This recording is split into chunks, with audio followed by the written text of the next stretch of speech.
Sir, union की तरफ से आपने जो जन सूचना मांगी है, उसका क्या उद्देश्य है, जरा बताइएगा।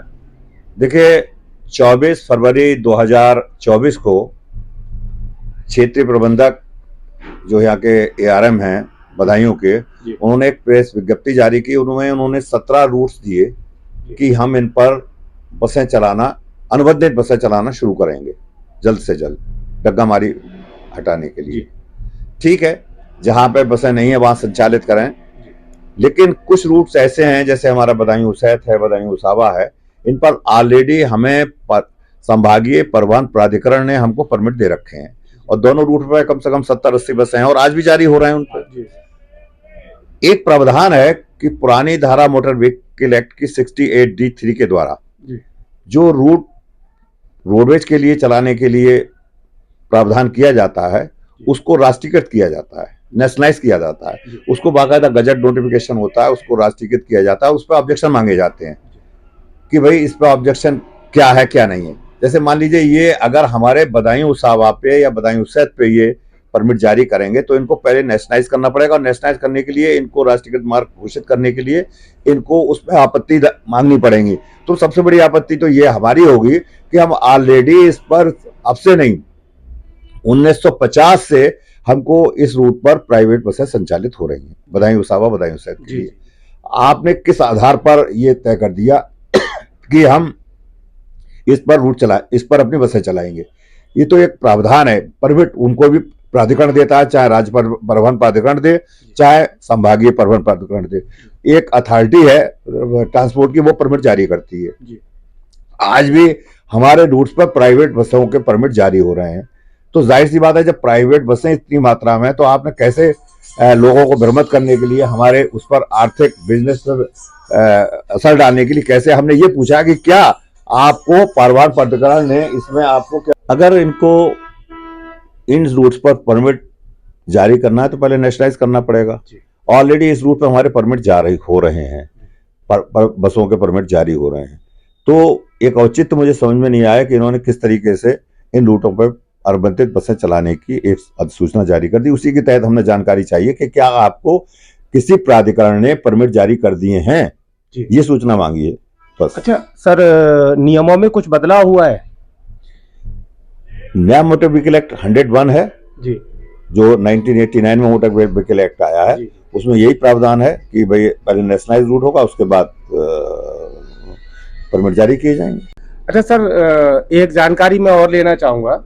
अपना अलापुर म्याऊं वाला जो रोड है, उस रोड की बहुत ही दयनीय स्थिति है इस समय। इसके लिए हमने अभी एक माह पहले ही जिलाधिकारी को ज्ञापन दिया था। सारे ट्रांसपोर्टर बस वाले गए थे और हमने कहा था कि इस रूट पे हम लोगों की इतनी क्षति हो रही है और इतने इतने बड़े, सरकार की एक नीति है गड्ढा मुक्त की, शासन ने एक जारी कर रखी है, लेकिन हमें कहने में कोई संकोच नहीं है कि बदायूं अलापुर और म्याऊं वाला जो मार्ग है वो इतना भयंकर गड्ढा युक्त है कि उस पर किसी भी दिन कोई भी बड़ी घटना हो सकती है। हमने ये प्रशासन को सचेत किया है और जिलाधिकारी को हमने इसका ज्ञापन भी दिया है कि इसको कम से कम इस लायक तो कर दें कि इसको मोटरेबल हो जाए, मोटर चलने के लायक हो जाए।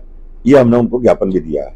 सत्य में भारत न्यूज भी आग्रह करेगी प्रशासन से, जैसे भी हो सके इस रूट को जल्दी से जल्दी बनाया जाए और गड्ढा मुक्त किया जाए। महासचिव जी, मैं आपसे एक जानकारी लेना चाहूंगा परमिट के बारे में, हमारे व्यूअर्स के लिए, हमारी जनता के लिए जरा कुछ कहना चाहें।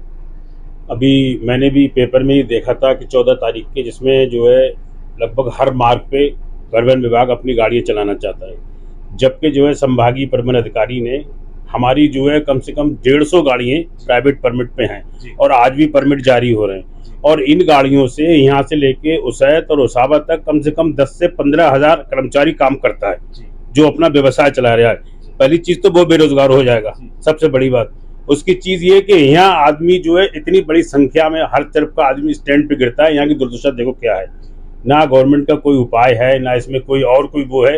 और परमिट जारी करने के लिए जो गाड़ी चलाना चाह रही है गवर्नमेंट, ऑलरेडी जो गाड़ी चल रही है उन पे भी परमिट नहीं है। जो शायद जाती है शाम को गाड़ी, वो परमिट नहीं है मार्ग, उस विदाउट परमिट गाड़ी वहीं से दिल्ली जाती है। अगर जो चेक किया जाए तो एक परमिट पे 5 गाड़ी इनकी चल रही है परिवहन विभाग की। मेरा ये कहना है कि जो भी अगर गाड़ी डाली जाए या गवर्नमेंट अपनी तरफ से डालना चाह रही है तो पहले इन परमिटों की व्यवस्था बंद करी जाए या इनका कोई इंतजाम करा, कंट्रोल करा जाए कि परमिट जारी करना बंद हो जाए, तो अपनी परमिट की संख्या बढ़ाएं। ये गाड़ी 150 गाड़ी इस समय हो चुकी है, कहाँ जाएंगे? परमिट तो सर है ही, लेकिन हम अपने रोडवेज की बदायूं का जो रोडवेज है उसकी दुर्दशा को अपनी आंखों से ही देख रहे हैं। पूरा जर्जर हालत में पड़ा हुआ है, कभी भी बिल्डिंग भी गिर सकती है, कभी टीन गिर सकती है। वहां की व्यवस्था के बारे में सर कुछ बताएंगे? देखिए, वहाँ की व्यवस्था तो पहली चीज तो ये, इतना बड़ा रोडवेज परिसर होते हुए सारी गाड़ी आपने देखी होंगी चौराहे पे भरती है रोडवेज की जी। और जितना स्टाफ वहाँ का है वो खुद चाहता है गाड़ी अंदर नहीं घुसे, यहीं पे भरे, और प्राइवेट वाली को दोषी ठहरा दिया जाता है, जबकि उनकी गाड़ियों का पुलिस का स्टाफ हुआ, सिविल लाइन थाने एसओ साहब हुए, चालान भी करते हैं, वार्निंग करते हैं, लेकिन ये लोग इतने निडर हैं, इनको किसी का डर नहीं है। इनकी व्यवस्था कैसी खराब है, रोडवेज क्या, कोई मतलब नहीं है इनको, बस रोड पे व्यवस्था चौपट करना है, आवागमन बंद करना है, बस इनको इस बात से मतलब है। प्रशासन के सभी आला अधिकारी भी वहां रहते हैं, पुलिस प्रशासन भी रहता है, लेकिन रोडवेज की बसें अक्सर चौराहे पे ही भरी जाती हैं। रोडवेज के अंदर से सवारियां बहुत कम बैठती हैं, सारी बसें रोड पर ही बाहर लगती हैं, बाहर ही खड़ी रहती हैं, और यहां से लेकर पुलिस लाइन तक, पुलिस लाइन चौराहे तक यही अव्यवस्था फैली हुई है। प्रशासन से मांग करना चाहेगा सत्य में भारत न्यूज इस पे ध्यान दिया जाए और जल्द से जल्द उचित कार्रवाई की जाए।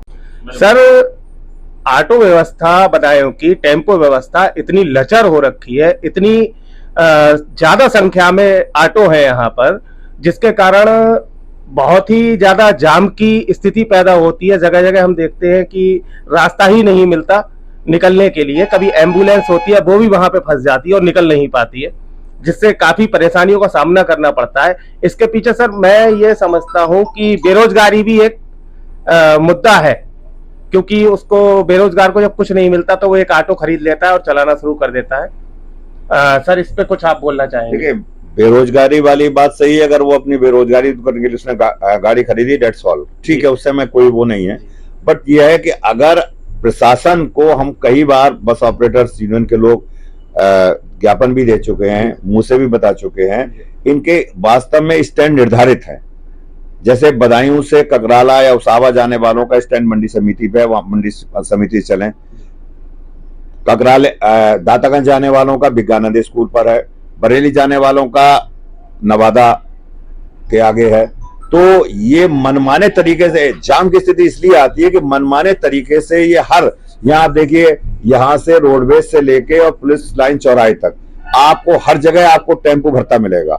इसीलिए यहाँ पे आवागमन की स्थिति और परिवहन की स्थिति जो है गंभीर हो जाती है।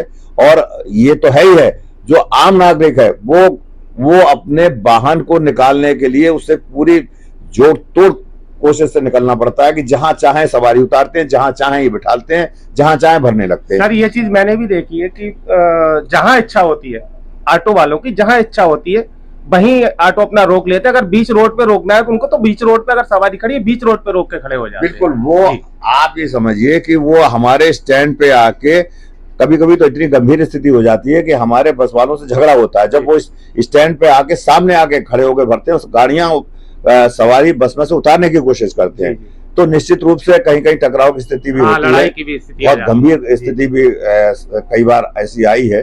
तो प्रशासन से हम लोग कई बार कह चुके हैं कि इनका जो निर्धारण आपने स्टैंड कर रखा है उस पर सही संचालन करें, लेकिन उसके बावजूद भी यहाँ पर कोई भी, ना तो पुलिस प्रशासन ना स्थानीय प्रशासन, कोई दूर नहीं झेल रही है। किसी दिन ऐसा स्थिति होगी कि बस वाले खुद यहाँ पे जाम लगा के बैठ जाएंगे कि या तो ये चलेंगे या हम। सर, ई रिक्शा है, ऑटो है, और इनका कोई यूनियन वगैरह है नहीं? ये असलियत में ये डग्गा बाहर वाहन है, अवैध वाहन है। इनका जो परमिट है वो कॉन्ट्रैक्ट कैरेज का है जी, कि एक जगह से सवारी उठाएंगे, एक जगह से उतारेंगे। ये पिकिंग डाउन, सेटिंग डाउन रास्ते की नहीं कर सकते। हमारे यहाँ दो तरीके के परमिट होते हैं, एक होता है स्टेज कैरेज जिसमें कि सवारी उतारने चढ़ाने का नियम होता है, और एक होता है कॉन्ट्रैक्ट कैरेज, ठेका गाड़ी और सवारी गाड़ी। ठेका गाड़ी, इनके पास जितने भी परमिट है वो ठेका गाड़ी के, और 32 किलोमीटर परिधि के हैं।